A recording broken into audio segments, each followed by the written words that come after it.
తెలుసు. పగడాల ప్రవీణ్ గారి మృతికి సంబంధించి అనేక అనుమానాలు ఉన్నాయని చెప్పి తెలుగు 2 రాష్ట్రాలకు సంబంధించిన సెక్యులర్ భావజాలం కలిగినటువంటి వాళ్ళు గొంతెత్తి అరచిన నిరసనలు తెలియజేసిన మరి ఆంధ్ర రాష్ట్ర పోలీసు యంత్రాంగం ఏదైతే ఉందో ఆ కేసును విచారించినామని చెప్పేసి ఆ తూతు మంత్రం విచారణ చేసి అది యాక్సిడెంటల్ అని చెప్పేసి కేసును క్లోజ్ చేశారు. కాబట్టి మేము మానవ హక్కుల నేర నిరోధక సంఘం తరపున మరి ఆంధ్రప్రదేశ్ హైకోర్టులో పిల్ కేసు దాఖలు చేయడం జరిగింది. ఇట్టి కేసును విచారించినటువంటి గౌరవ న్యాయస్థానము పోలీసు వారికి కౌంటర్ దాఖలు చేయాలని చెప్పేసి వారికి ఆదేశాలు ఇవ్వడం జరిగింది. అది యాక్సిడెంట్ అని చెప్పేసి పోలీసులు చెప్తున్నారు. వాస్తవానికి అది యాక్సిడెంట్ కాదు, హత్య అని అనడానికి అనేకమైనటువంటి ఆధారాలు ఉన్నాయి. పోస్ట్మార్టం రిపోర్టు ఇచ్చినటువంటి డాక్టర్లు కూడా మరి అది యాక్సిడెంట్ వల్లనే చనిపోయాడు అని చెప్పి వాళ్ళు చెప్పలేదు. కానీ పోలీసు వాళ్ళే కావాలని తాగి బండి నడిపి యాక్సిడెంట్ అయి చనిపోయాడు అని చెప్పేసి ఫైనల్ రిపోర్ట్లో ఉంది అని చెప్పేసి చెప్పారు. కానీ డాక్టర్లు ఎప్పుడు కూడా మరి బండి నడిపి యాక్సిడెంట్ అయి చనిపోయాడని చెప్పరు. ఈ గాయాల వల్ల ఆయన చనిపోయాడని చెప్పారే కానీ ఈ గాయాల వల్ల అతనికి తగిలినటువంటి గాయాలు ఆ యొక్క ఎఫ్ఎస్ఎల్ రిపోర్టు కానీ మెడికల్ రిపోర్టు పోస్ట్మార్టం రిపోర్టు కానీ పరిశీలిస్తే మరి ముందు భాగము వెనక భాగము కాళ్ళకు చేతులకు శరీరంలో ఛాతి పైన తల వెనుక భాగంలో మెడ వెనుక భాగంలో రకరకాల ఎన్ని చోట్ల వాళ్ళంతా కూడా మరి దెబ్బలు ఉన్నట్టుగా మరి ఆ పోస్ట్మార్టం రిపోర్ట్లో ఉంది. సో దీన్ని బట్టి మనం చూస్తే యాక్సిడెంట్ అయితే ఎటువైపు పడితే అటువైపే గాయాలు అవుతాయి, కానీ ఆయనకు అన్ని వైపుల గాయాలైనాయి. సో దీన్ని బట్టి మనం గమనించాల్సింది ఏంటంటే అతన్ని బాగా కొట్టి చంపి అక్కడ పడేసి అతని పైన బండిని పడుకోబెట్టారు. ఇదే విషయాన్ని తెలుగు 2 రాష్ట్రాల్లో ఉన్నటువంటి ప్రజలందరూ కూడా ముక్తఖండంతో గొంతెత్తి అరుస్తున్నారు, చెప్తున్నారు. కానీ పోలీసు వారు కానీ ఆంధ్ర రాష్ట్ర ప్రభుత్వం కానీ పెడచెవిన పెడుతుంది. దీనికి తగినటువంటి మూల్యము ఆంధ్ర రాష్ట్ర ప్రభుత్వము చంద్రబాబు నాయుడు గారి గవర్నమెంటు మరి ఈ మచ్చ వారికి పడుతుంది. కాబట్టి ఆ మచ్చను తొలగించుకోవాల్సిన బాధ్యత మరి చంద్రబాబు నాయుడు గారిది. కాబట్టి ఆయన ఇప్పటికన్నా మేల్కొని మరి ఈ కేసును ఫెయిర్ ఎంక్వైరీ జరిపించవలసిందిగా నేను కోరుతున్నాను. ఈ కేసులో ముఖ్యమైనటువంటి కీలకమైన కీ పాయింట్ నేను చెప్తున్నాను. ఈ కేసుకు సంబంధించి కీ పాయింట్ ఏంటంటే ఇన్సిడెంట్ ఎక్కడ జరిగింది? రాజమండ్రిలో. కానీ విచారణ ఎక్కడ స్టార్ట్ చేశారు? హైదరాబాద్లో.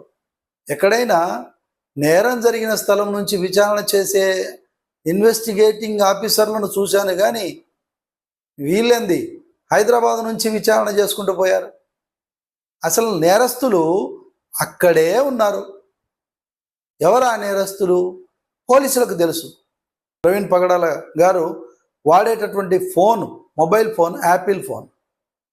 ఆ యాపిల్ ఫోన్ను అన్లాక్ చేయాలంటే, ఓపెన్ చేయాలంటే థంబ్ ఇంప్రెషన్ ద్వారా చేయొచ్చు, పాస్వర్డ్ ద్వారా చేయొచ్చు, ఫేస్ ద్వారా కూడా ఐని కూడా స్కాన్ చేసి, కళ్ళను కూడా స్కాన్ చేసి మరి ఆ ఫోన్ను అన్లాక్ చేయొచ్చు. అయితే చనిపోయినటువంటి వ్యక్తి యొక్క వేలుముద్రను పెట్టి ఫోన్ ఓపెన్ చేయడం ఇంపాసిబుల్. ఎందుకంటే ఆయన యొక్క బ్లడ్ సర్క్యులేషన్ ఆ థంబ్లో ఉండదు. కాబట్టి బ్లడ్ సర్క్యులేషన్ లేకుంటే ఎలక్ట్రిక్ షాక్ వలన లాక్ ఓపెన్ అవుతుంది. ఎలక్ట్రిక్ షాక్ అంటే మనం ఇలా థంబ్ పెట్టినప్పుడు ఆ మొబైల్ ఫోను ఒక రకమైనటువంటి షాక్ లాంటిది వచ్చి ఆటోమేటిక్గా ఓపెన్ అయిపోతుంది. ఆ థంబ్ను ఐడెంటిఫై చేసిన తర్వాత ఎవరు పడితే వాళ్ళు ఒకరి థంబ్ను ఇంకొకరు పెడితే ఓపెన్ కాదు. మరి అలాంటిది ప్రవీణ్ పగడాల గారి ఫోన్ను ఓపెన్ చేసింది ఎవరు? అన్లాక్ చేసింది ఎవరు? లాస్ట్ ఫోన్ కాల్ ఎవరికి చేశారు? రామ్మోహన్ అని ఆయనకు ప్రవీణ్ పగడాల గారి యొక్క సన్నిహితులకు ఫోన్ చేశారు. లాస్ట్ మిస్డ్ కాల్ ఉంది కాబట్టి అతనికి ఫోన్ చేసి పిలిచారు. ఎవరి ఫోన్ నుంచి ఫోన్ చేశారు? మన బ్రదర్ ప్రవీణ్ పగడాల గారి యొక్క ఫోన్ నుంచే చేశారు. అంటే ప్రవీణ్ పగడాల గారి ఫోనును ఎలా ఓపెన్ చేశారు అంటే 3 విధానాలు చెప్పాను కదా. ఒకటి తంబ్ అంటే ఈయన ఎట్లాగో చనిపోయాడు కాబట్టి ఆ తంబును పెట్టి ఓపెన్ చేయడం ఇంపాసిబుల్, సాధ్యం కాదు. మరి అలాంటప్పుడు ఎలా ఓపెన్ చేశారు? పాస్వర్డ్ ద్వారా ఓపెన్ చేశారు. ఈ పాస్వర్డ్ ఎవరికి తెలుసు? ఆయనే ప్రధానమైన నిందితుడు. ఒకటి, ఆయనకు పాస్వర్డ్ తెలిసింది కదా, అదే పాస్వర్డ్ ద్వారా యూపీఐ ట్రాన్సాక్షన్స్ జరిగింది. బార్ షాప్లలోకి వెళ్ళి ఈయన బారు కొన్నటువంటి విషయాలు. ఎందుకంటే ఎక్కడైనా సరే ప్రవీణ్ పగడాల గారి ఫేస్ను పోలీసు వాళ్ళు ఇప్పటికీ చూపించలేకపోయారు. ఆయనే ప్రవీణ్ పగడాల అని చెప్పేసి ఎవరు కూడా ఐడెంటిఫై చేయలేదు. ఐడెంటిఫై చేయకుండా వాళ్ళంతటా వాళ్ళే ఈయన ప్రవీణ్ పగడాల అలాగే ఉన్నాడు కాబట్టి ఆయనే అయి ఉంటాడు బట్ నాట్ కన్ఫర్మ్. ఆయనే అయ్యే ఉంటాడు అంటున్నారే కానీ కన్ఫర్మ్ చేయట్లేరు అది కూడా. మరి అలాంటప్పుడు ఆయన బ్రాండీ షాప్కి వెళ్ళాడు, ఆయన తాగి బండి నడిపి చనిపోయాడు, యాక్సిడెంట్ అయింది అని చెప్పేసి ఎలా చెప్పగలుగుతారు? ఒకవేళ యాక్సిడెంట్ అయితే ఈ రకమైనటువంటి యాక్సిడెంట్ చరిత్రలో మనం చూడలేం.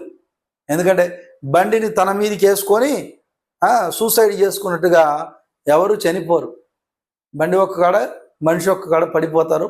ఇది సాధారణంగా అన్ని యాక్సిడెంట్లలో జరిగేటటువంటి పరిస్థితి. కానీ ఇక్కడ మాత్రము అలాంటి పరిస్థితులు లేవు. అక్కడే చాలా అనుమానాలు వచ్చేసాయి. రెండవది, థంబ్ ఇంప్రెషన్ ద్వారా ఓపెన్ అయ్యే మొబైల్ ఫోను థంబ్ ఇంప్రెషన్ ద్వారా ఓపెన్ అయింది. ఆయన యొక్క వేలుముద్రతోటి ఆ ఫోన్ను ఓపెన్ చేశారు అని చెప్పి ఎస్పీ గారు స్టేట్మెంట్ ఇచ్చారు. ఎస్పీ గారు కానీ ఐజీ గారు కానీ చెప్పారు. కానీ పాపం వాళ్ళు ఇక్కడే వాళ్ళ విచారణ సరిగ్గా లేదని, వాళ్ళు నేరస్తులతో చేతులు కలిపి ఉంటారనే అనుమానాలు చాలా బలంగా వినిపిస్తున్నాయి. ఎందుకంటే ఈ కేసుకు కీ పాయింట్ ఎక్కడైనా ఉందయ్యా అంటే ప్రవీణ్ పగడాల గారి ఫోన్ నుంచి రామ్మోహన్కు ఫోన్ చేసిన వ్యక్తి దాన్ని ఎలా ఓపెన్ చేశాడు, అది కీ పాయింట్. ఆయన వేలుముద్ర ద్వారా చేశాడు అన్నారు. వేలుముద్ర ద్వారా ఓపెన్ కాదు అని మరి సైన్స్ అందరూ కూడా చెప్తున్నారు. దీనికి వేలుముద్ర ద్వారా కూడా ఓపెన్ అయిపోతుంది, చనిపోయినటువంటి వ్యక్తి యొక్క వేలుముద్ర ద్వారా కూడా ఓపెన్ అయిపోతుంది అనేది అది జరగదు, ఇంపాసిబుల్ అని చెప్పేసి చెప్తున్నారు. మరి అలాంటిది ఈయన ఫోన్ ఎలా ఓపెన్ అయింది? ఆ ఓపెన్ చేసిన వాళ్ళే ఆ బార్ షాపులలో యూపీఐ ట్రాన్సాక్షన్ జరిపించారు పాస్వర్డ్ ద్వారా మాత్రమే. అతని యొక్క పాస్వర్డ్ తెలుసుకొని అతని మొబైల్ తీసుకొని వాళ్ళు ఆ యొక్క బార్ షాపులలోకి వెళ్ళి మందు కొని ఈ రకంగా చనిపోయాడని చెప్పేసి ఒక దృశ్యం సినిమా సీన్ను రీక్రియేట్ చేశారు. కాబట్టి మన నారా చంద్రబాబు నాయుడు గారి ప్రభుత్వం కలకాలం ఇంకో 10 ఏళ్ళు ఉండాలనుకుంటే ఈ యొక్క నేరస్తులను పట్టుకొని జైల్లో వేయాలి.